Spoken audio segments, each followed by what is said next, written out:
కృపావార్త కార్యక్రమమునకు స్వాగతం.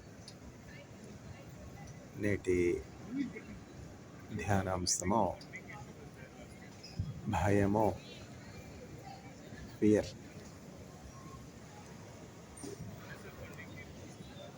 భయపడకుము, fear not.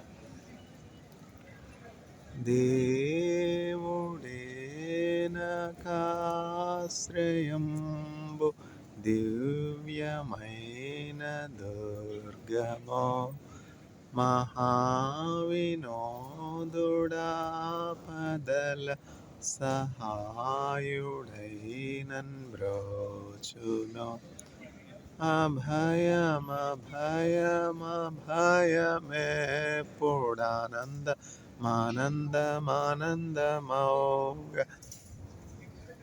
దేవుడే నాకాశ్రయంబు, దివ్యమైన దుర్గమో. రాజ్యముల్ కంపించిన, భూరాష్ట్రముల్ ఘోషించిన, పూజ్యుడౌ యెహోవా వైరిన్ భూని సంహరించును. అభయమభయమభయమేప్పుడానందమానందమానందమౌగ, దేవుడే నాకాశ్రయంబు, దివ్యమైన దుర్గమో. పర్వతములు తొలగిన, నీయోర్వి మారుపడినను, సర్వమున్ ఘోషించుచు నీ సాంద్రము పొంగినను. అభయమభయమభయమేప్పుడానందమానందమానందమౌగ, దేవుడే నాకాశ్రయంబు, దివ్యమైన దుర్గమో. పిశాచి పూర్ణ బలము నాతో పెనుగులాడ జడియును, నశించు శత్రుగణము దేవు నాజ్ఞ వలన మడియును. అభయమభయమభయమేప్పుడానందమానందమానందమౌగ, దేవుడే నాకాశ్రయంబు, దివ్యమైన దుర్గమో. దేవుడెప్పుడు తోడుగాక, దేశమో వర్ధిల్లును. తావునందు జనులు మిగుల ధన్యులై వసింతురు. అభయమభయమభయమేప్పుడానందమానందమానందమౌగ, దేవుడే నాకాశ్రయంబు, దివ్యమైన దుర్గమో. కోటయునశ్రయమునై యాకోబు దేవుడుండగా, వేటికింక వెరవవలయునెప్పుడు నాకు పండుగ. అభయమభయమభయమేప్పుడానందమానందమానందమౌగ, దేవుడే నాకాశ్రయంబు, దివ్యమైన దుర్గమో. భయము. భయపడకుము, ఫియర్ నాట్. ఎంతోమంది మన చుట్టూ భయములో ఉన్నారు, అవునా కాదా? ఎప్పుడు ఏమి జరుగుతుందో తెలియదు. బంధువులు ఇంటెన్సివ్ కేర్ యూనిట్లో ఉన్నారు, ఎంత భయం, ఎంత మనోవేదన, దుఃఖం. తల్లిదండ్రులు అనారోగ్యంతో ఉన్నారు, ఎంత భయం.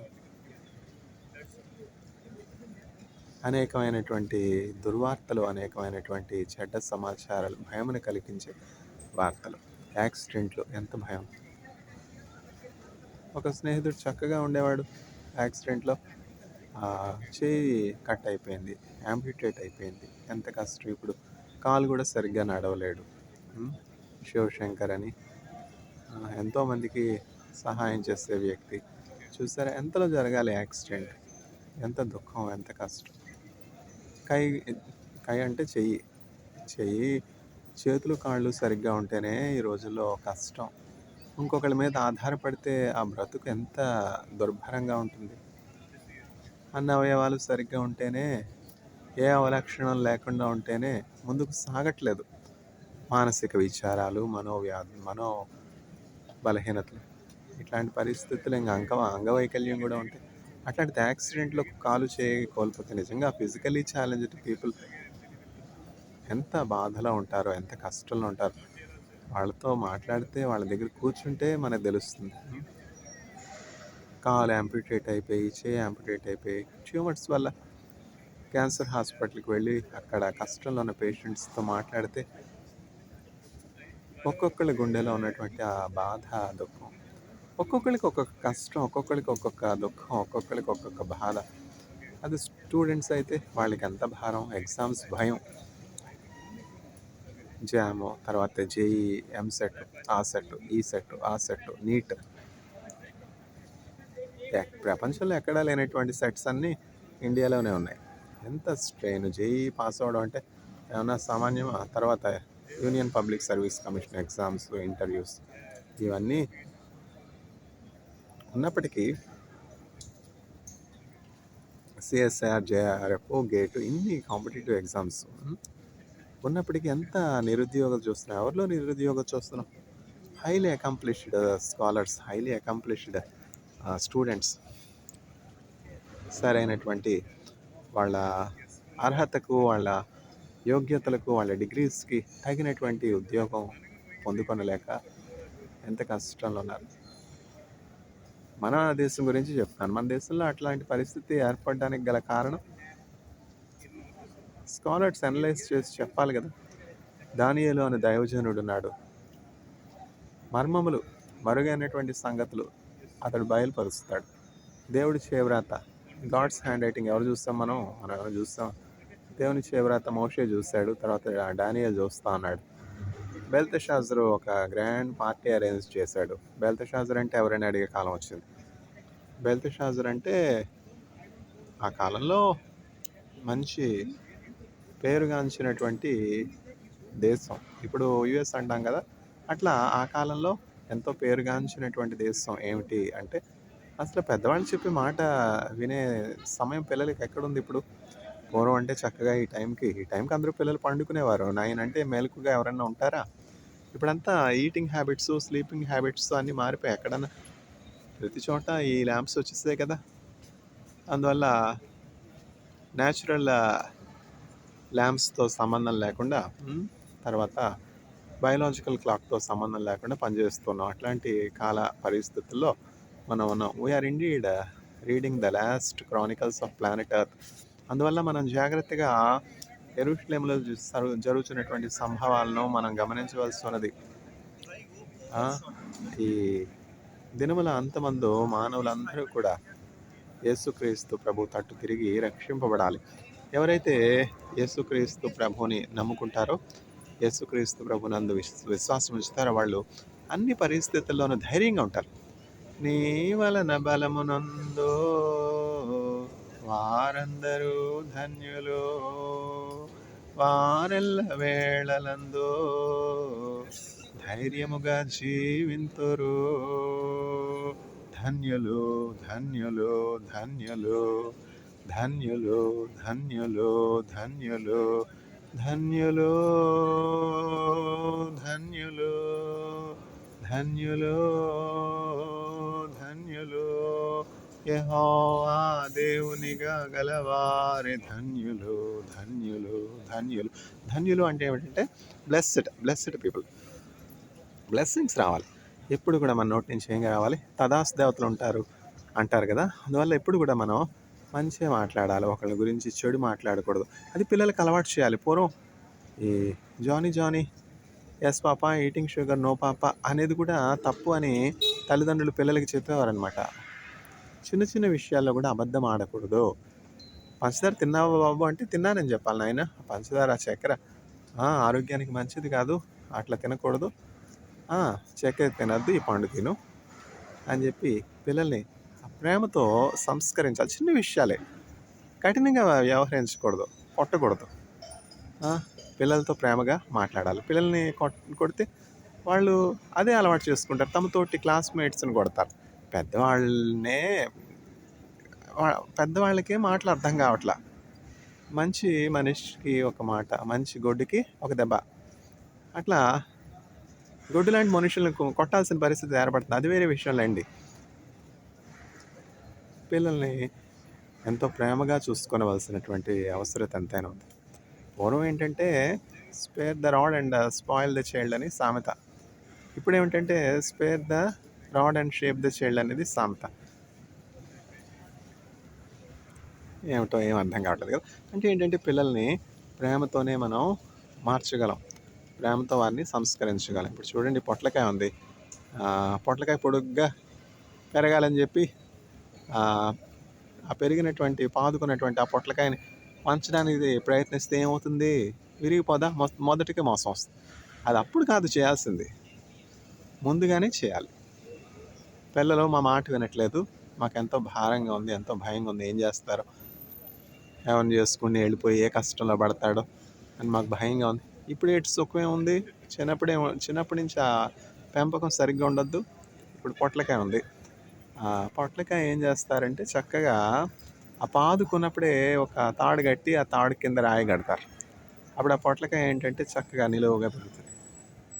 పొట్లకాయ అయితే నిలువుగా పెరుగుతుంది. కుక్క తోకైతే ఆ రాయి తీసేసినా కూడా ఇంకా కంటిన్యూ అయిపోద్ది అనమాట పొడుగ్గా పెరగడం.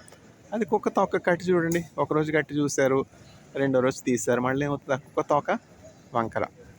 అది మానవులకి జంతువులకి వ్యత్యాసం ఏమిటి అంటే, మానవులకి చక్కగా మనం మనుషులకి పిల్లలకి మనం అభ్యాసం, శిక్షణ, వారు నడవలసినటువంటి త్రోవ చెప్పినట్లయితే ఆ కుక్క తోకలాగా మారిపోరు. పెద్దవాళ్ళైనా కూడా చక్కగా స్థిరంగా డిసిప్లిన్డ్గా ఉంటారు, ప్రేమ కలిగి ఉంటారు, తమ పొరుగువారిని ప్రేమిస్తారు, సాత్వికులుగా ఉంటారు, దీనులుగా ఉంటారు, ప్రేమ కలిగి ఉంటారు, మంచివారిగా ఉంటారు, దేవుని యందు భయభక్తులు గలవారిగా ఉంటారు, తమ పిల్లల పట్ల దయ చూపించేవారిగా ఉంటారు, తమ చుట్టూ ఉన్నటువంటి వారికి ఒక దీపంగా ఉంటారు, తమ చుట్టూ ఉన్నటువంటి వారికి ఒక చెట్టుగా ఉంటారు. చెట్టు చూడండి, చెట్టు వల్ల ఎన్ని లాభాలు ఉన్నాయి చూడండి.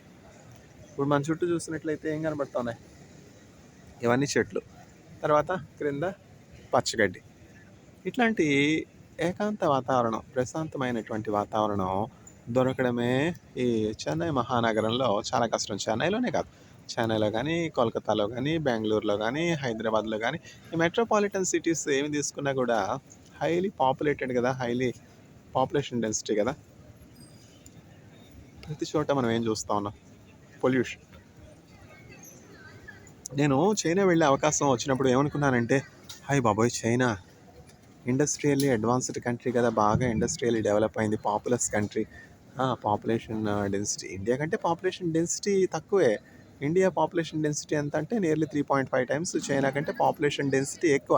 పాపులేషన్ డెన్సిటీ అంటే ఏమిటంటే ఒకే భూభాగంలో ఎంతమంది ప్రజలు ఉన్నారు చైనాలో. ఇప్పుడు ఒక స్క్వేర్ మీటర్లో చైనాలో 10 మంది ఉంటే ఇక్కడ 3.5 టైమ్స్ హైయర్, ఇంచుమించు 35 మంది ఉంటారు.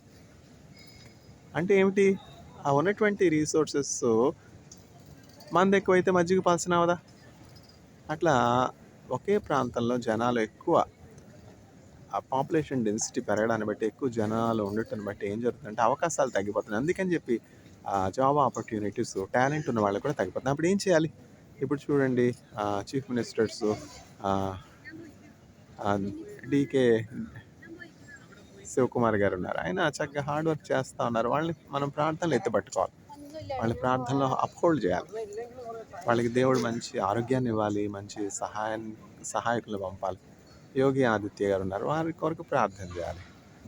జోసెఫ్ జేమ్స్ విజయ్ గారు ఉన్నారు, ఆయన కోసం ప్రార్థన చేయాలి. ఎందుకంటే వాళ్ళు ఎంతో కష్టపడి మేలు చేయాలనే కదా.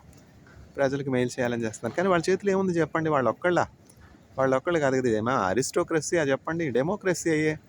అరిస్టోక్రసీ అయితే రాముడు ఒక్కడు ఆయన మంచి సిద్ధాంతాలు కలిగి ఉన్నాడు గనుక రామరాజ్యం ఏర్పడింది. ఇప్పుడు అట్లా ఎట్లా? మోదీ గారు ఒక్కళ్ళు రామరాజ్యాన్ని తేగలరా? అట్లా కాదుగా. డెమోక్రసీ అంతా కూడా అందరితో కలిసి టీం వర్క్‌గా చేయాలి. అందరూ ఒప్పుకోవాలి. అందరూ ఏకగ్రీవంగా చీఫ్ మినిస్టర్ గారికి సహకరిస్తే గానీ పార్టీ మెంబర్స్ అందరూ ఆయనేమి డెసిషన్ తీసుకోలేడుగా. అట్లా. అరిస్టోక్రసీ కాదుగా. నెబుకద్నెజర్ గారి కాలం కాదు. బెల్తెషాజర్ కాలం కాదు. ఆ కాలాలన్నీ దాటొచ్చేసాం. ఇప్పుడు ఎక్కడున్నాం? దేవుని యొక్క చేవ్రాత, గాడ్స్ హ్యాండ్ రైటింగ్‌ని గురించి మనం చదువుతా ఉన్నాం. అసలు ఇప్పుడు చేత్తో రాయడమే మానేశారు కదా ప్రజలు. చేవ్రాలు కూడా పెట్టడం మానేశారు. అంతే ఎలక్ట్రానిక్ సిగ్నేచర్ వచ్చేసింది. ఒక చోటు నుంచి ఒక చోటికి ఎలక్ట్రానిక్ సిగ్నేచర్. నేను ఇజ్రాయెల్‌లో 6 సంవత్సరాలు ఉన్నాను. ఇజ్రాయెల్‌లో 6 సంవత్సరాలు ఉన్నప్పుడు మా ప్రొఫెసర్ గారు ఆయన ఎలక్ట్రానిక్ సిగ్నేచర్ నాకు ఇచ్చేసారు. ఎంత కాన్ఫిడెన్స్.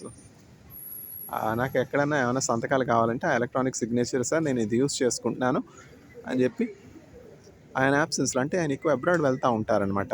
చాలా ట్రావెల్ చేస్తూ ఉంటారు. ఆయన యాబ్సెన్స్లో ఎలక్ట్రానిక్ సిగ్నేచర్ నేను ఉపయోగించుకుంటానమాట. ఉపయోగించుకుంటాం. అధికారం ఉంది కదా, ఇచ్చారు కదా, నమ్మారు కదా అని చెప్పకుండా ఆయన పర్మిషన్ లేకుండా వాడితే అదేమిటి? నమ్మక ద్రోహం అవుతుంది కదా. ఒక తలాంతు దేవుడు మనకి ఇచ్చినప్పుడు అది దేవుడు ఎందుకొరకు వాడమని చెప్పారో దానికోసం వాడాలి. ఎవరి కొరకు వాడమని చెప్పారో దానికోసమే వాడాలి. అది మన ఇష్ట ప్రకారం ఆ తలాంతును దుర్వినియోగం చేయకూడదు. ఇప్పుడు దేవుడు స్వస్థవరం ఇచ్చాడు. అనారోగ్యంతో ఉన్నవారిని స్వస్థపరచమని దేవుని యొక్క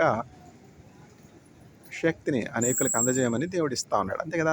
స్వస్థత వరం తీసుకుని దానికి ఒక క్యాష్ ప్రైస్ పెట్టి ₹1,00,000 క్యాన్సర్ ట్రీట్మెంటు, 10 లక్షలు ఈ ట్రీట్మెంట్ ఆ ట్రీట్మెంట్ అట్లా కూడా చేయొచ్చు. దేవుని నామంలో ఎన్ని స్వస్థతలు పొందుకుంటున్నారు? ఎంతమంది స్వస్థతలు పొందుకుంటున్నారు? మీరు ఉచితంగా పొందితే కనుక ఉచితంగా ఇవ్వండి. ఎన్ని స్వస్థతలు! చాలామంది సాక్ష్యాలు చెప్తారు, టెస్ట్ మనిషి చెప్తారు.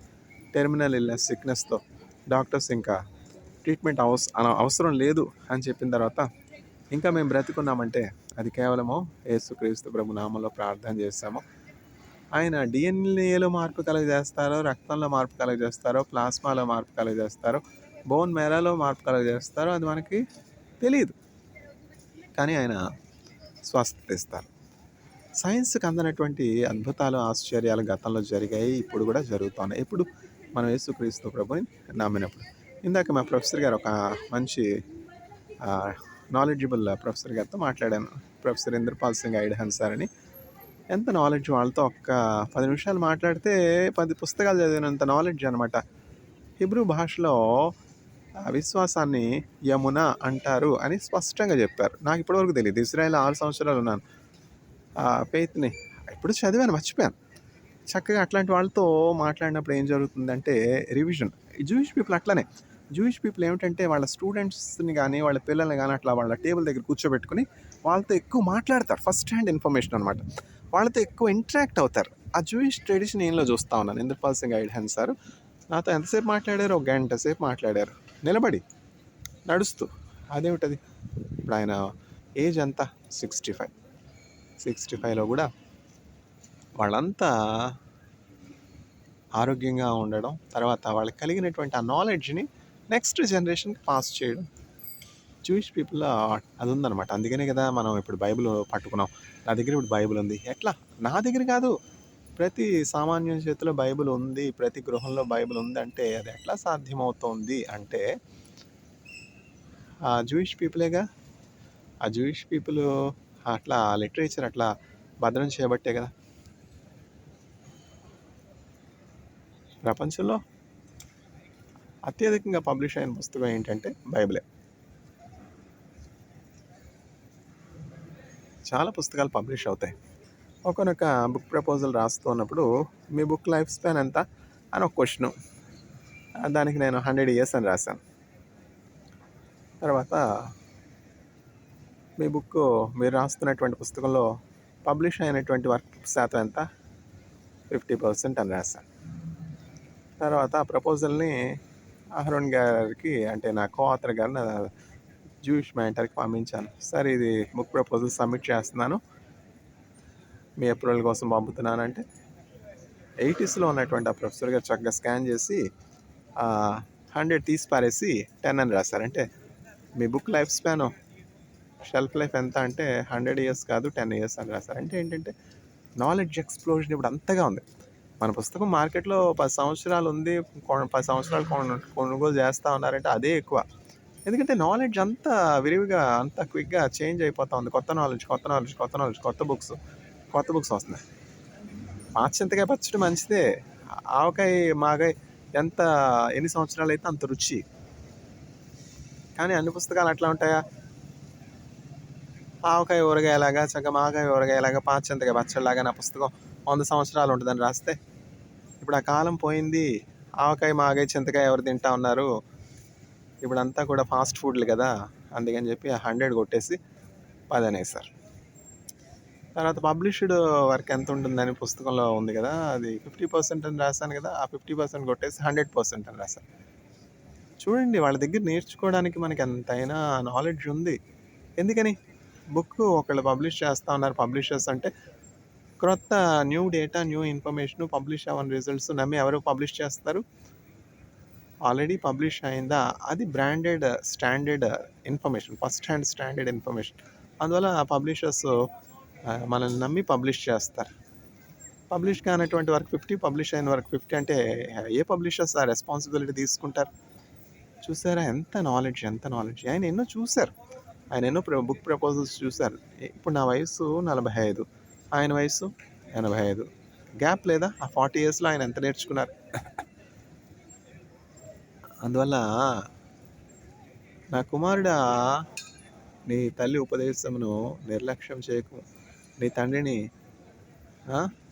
నిర్లక్ష్యం చేయకు. తల్లిదండ్రులు చెప్పిన మాట వింటే మనం క్షేమంగా ఉంటాం. తల్లిదండ్రుల మాట వినలేదు సంసోను, వెళ్ళాడు, చేసుకోవద్దన్న పెళ్లి చేసుకున్నాడు. ఏమైంది?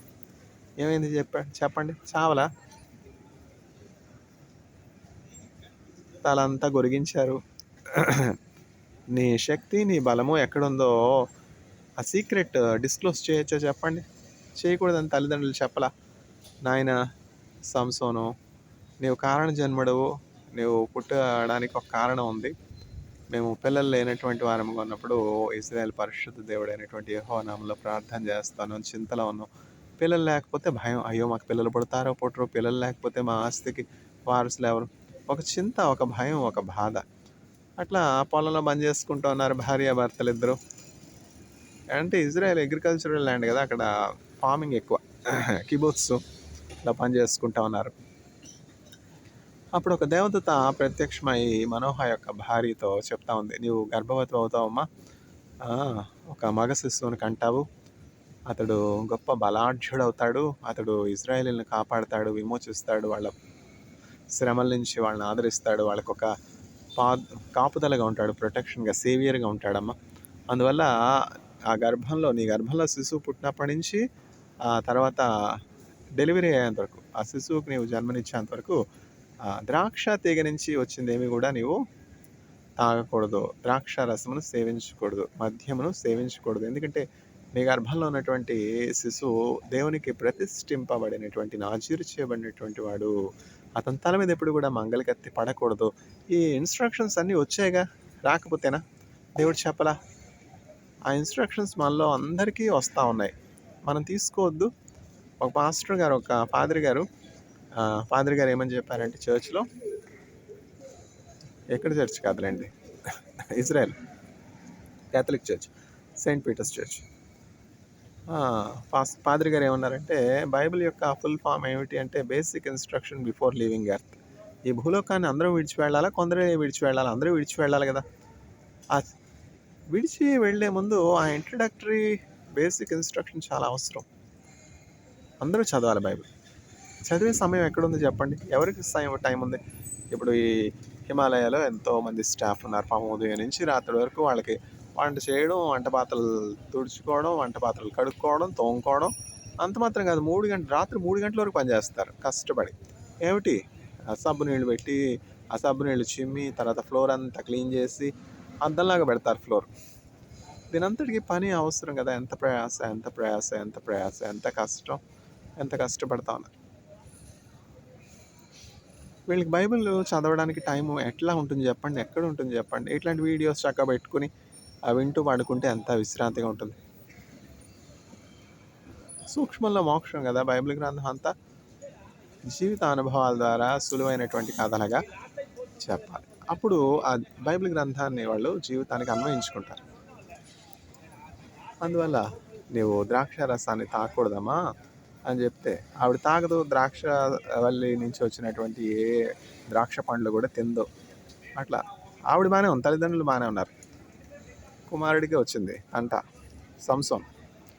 నాయనా సంసోను, ఇది దేవుడు నిన్ను గుర్చినటువంటి purpose. This is the very purpose with which you are bond.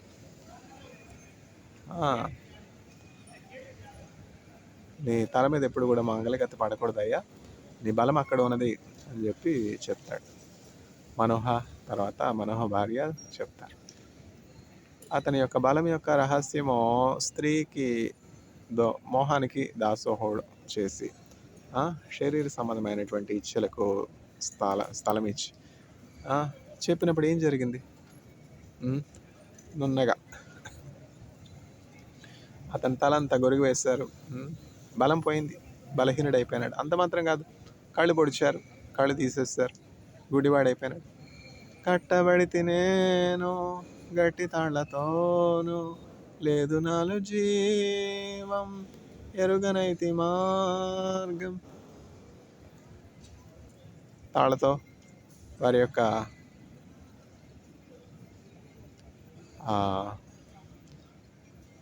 ఆలయంలో కట్టివేసి అపహాస్యం చేస్తూ సెలబ్రేట్ చేసుకుంటూ ఉన్నారు. అట్లాంటి పరిస్థితి. సంసోన్ని మనం చేజిక్కించుకున్నాం. ఇప్పుడు ఇజ్రాయెల్కి కాపుదల లేదు, ప్రొటెక్షన్ లేదు, సేవియర్ లేదు అని అనుకుంటున్నటువంటి పరిస్థితిలో ప్రార్థన చేశాడు సంసోన్.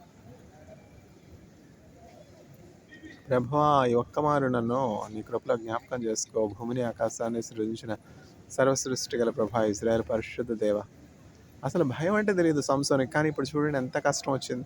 ఆ సీక్రెట్ చెప్పేయడం వల్ల కదా భయం వచ్చింది. ఆ సీక్రెట్ చెప్పేయడం కదా బలం అంతా పోయింది. గుండు గొరిగించారు, మొండ మోసాడు. ఎందుకు మొండ మోయాలా? ఆ స్త్రీ దగ్గరికి వెళ్లకుండా ఉంటే బాగుంటుంది కదా. విసిగిస్తూ ఉంది. మరణం కంటే బాధాకరమైనటువంటి విషయం నేను ఈ లోకంలో ఒకటి కనుగొంటిని. అదేమిటంటే మరణకరమైనటువంటి హస్తములు కలిగినటువంటి, బంధకములు కలిగినటువంటి స్త్రీ. చూసారా? అందుకే దేవుని గ్రంథం చెప్తుంది స్త్రీల విషయంలో జాగ్రత్తగా ఉండమని. వెళ్ళాడు, మామూలు స్త్రీయా? ఇతను చంపడం కోసమే కాచుకుని కూర్చుంది. నీ బలం ఎక్కడుందో చెప్పు, నీ బలం ఎక్కడుందో చెప్పు, నీ బలం ఎక్కడుందో చెప్పు అని అనుదినం విసిగిస్తూ ఉంది. ఎందుకు అక్కడికి వెళ్ళాలి? ఇంకెవరు లేరా? వెళ్ళాడు, చెప్పాడు, గుండు గొరిగించారు. కట్టబడి తినేను గట్టి తాళ్లతోను, లేదు నాలో జీవం ఎరుగనైతి మార్గం. ఒక్క మాట చాలు, ఒక్క మాట చాలు, నాతో నీవు మాట్లాడినచో నే బ్రతికెదను ప్రభో. నాతో నీవు మాట్లాడినచో నే బ్రతికెదను ప్రభో. ఒక్క మాట చాలు, ఒక్క మాట చాలు, ఒక్క మాట చాలు ప్రభో. ప్రార్థన చేశాడు. పశ్చాత్తాప్తుడై సర్వోన్నతుడైనటువంటి ఇజ్రాయెల్ పరిశుద్ధ దేవ, బుద్ధిహీనుడై ఈ స్త్రీకి నా బలం యొక్క రహస్యం చెప్పేశాను. ఇప్పుడు నా గుండు గొరిగించారు, ముండ మోసాను, గుడ్డివాడిని అయిపోయినాను, బలహీనుడిని అయిపోయినాను, నాలో శక్తి లేదు, నాలో బలం లేదు. మరలా నీ కృపలో ఒక్కసారి నన్ను దర్శించు, ఒక్కసారి నీ ఆత్మతో నన్ను నింపు, ఒక్కసారి నన్ను బలపరచు. ఆ దేవుని ఆత్మ అతనిలో నివసించేది. చిన్నప్పటి నుంచి మంగళగత్త అతని నెత్తి మీద పడలేదు. దేవుని ఆత్మ ఎప్పుడు కూడా అతనిలో నివసిస్తూ ఉండేది. సింహాన్ని చీల్చివేస్తున్నాడు, శత్రువుల్ని చంపివేస్తున్నాడు అతని యొక్క బలము చేత. ఇప్పుడేముంది? ఏం లేదు. మొండ మోసాడు. ఏం లేదు. గుడ్డివాడయిపోయినాడు. ఎందుకొచ్చింది? దేవుడిచ్చినటువంటి ఆ తలాంతు స్వస్థత గాని, బలం గాని, జ్ఞానం గాని, ఆ సీక్రెట్ ఎందుకు జెప్పాలా? బుద్ధిహీనత గాదా? ఆమె దగ్గరికెందుకు వెళ్ళాలి? ఇంక స్త్రీలే లేరా? మరణము వంటి బంధకములు కలిగినటువంటి ఆ హస్తములతో వచ్చుచున్నటువంటి ఆ స్త్రీ దగ్గరికి వెళ్ళాడు. చావుని కోరి తెచ్చుకున్నాడు గదా! అయితే దేవుడు దయగలవాడు గదా! సంసోను ప్రార్థన చేస్తున్నప్పుడు సంసోను ప్రార్థన ఆలకించి మరలా సంసోను తల మీద వెంట్రుకలు మొలుస్తాయి. ఎప్పుడైతే ఆ తల వెంట్రుకలు మొలుస్తున్నాయో, ఎప్పుడైతే దేవుని ఆత్మ మరలా అతని మీదకి వచ్చిందో, గొప్ప బలము పుంజుకొని అక్కడ ఉన్నటువంటి సైనికుల్లో ఒకనితో అడుగుతూ ఉన్నాడు.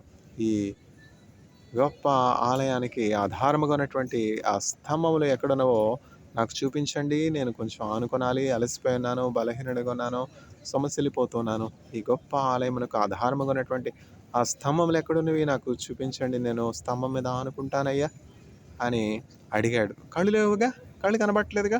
పగ తీర్చుకోవాలి. పగ తీర్చుకోవాలి. శత్రువులపై జయం పొందాలి. నేను మరణించే సమయంలో దేవుని నామానికి మహిమ కలిగి మరణిస్తాను. నన్ను ఈ స్థితికి తీసుకుని వచ్చినటువంటి ఆ శత్రు సైన్యం అంతటిని కూడా చంపివేస్తాను అని చెప్పి ఆ ఆలయానికి ఆధారముగా ఉన్నటువంటి ఆ స్తంభాలను పట్టుకొని ఒక్కసారి తన బలవంతటితో ఆ స్తంభాన్ని పట్టుకుని కుదిపేటప్పటికి ఆలయం పడిపోయినది. గొప్ప ఆలయము. ఆలయం పడిపోయినప్పుడు అతడు సజీవుడిగా ఉన్నప్పుడు చంపినటువంటి వారి సంఖ్య కంటే వేవేల కొలదిగా శత్రు సమూహములన్నీ కూడా చనిపోయినారు. ఎందుకు ఆ స్థితికి ఎందుకు వెళ్ళాలి? ఆ గుడ్డితనం ఎందుకు చెప్పండి? తల్లిదండ్రుల మాట వినొచ్చుగా. దేవుని మాట వింటే అది ఆశీర్వాదం. దేవుని మాట బైబిల్ చదవాలి. చదవడం టైం లేదు. వినొచ్చుగా. వినడానికి టైం లేదు. తల్లిదండ్రులు చెప్పిన మాట వినొచ్చుగా. భయం. దేవుని మాట వినకపోతే ఏం కలుగుతుంది? భయం కలుగుతుంది. ఎందుకు? బుద్ధిగా దేవుని మాట వింటే ధైర్యంగా ఉంటారు, క్షేమంగా ఉంటారు, సురక్షితంగా ఉంటారు. నీ వలన బలమునందో వారందరూ ధన్యులు, వారెల్ల వేళలందో ధైర్యముగా జీవింతురు. ధన్యులు ధన్యులు ధన్యులు ధన్యులు ధన్యులు ధన్యులు ధన్యులు ధన్యులు ధన్యులు ధన్యులు యెహోవా దేవునిగా గలవారే ధన్యులు. యేసుక్రీస్తు ప్రభుని ఎవరైతే కలిగి ఉంటారో వాళ్ళు గొప్ప బలము కలిగి ఉంటారు. సంసోను కొన్నటువంటి ఆ ఆత్మ నింపుదల వారు కలిగి ఉంటారు. దేవుడు వినివారికి యేసునందలి విశ్వాసము, ధైర్యము, బలము దయచేయనుగాక. ఆమేన్.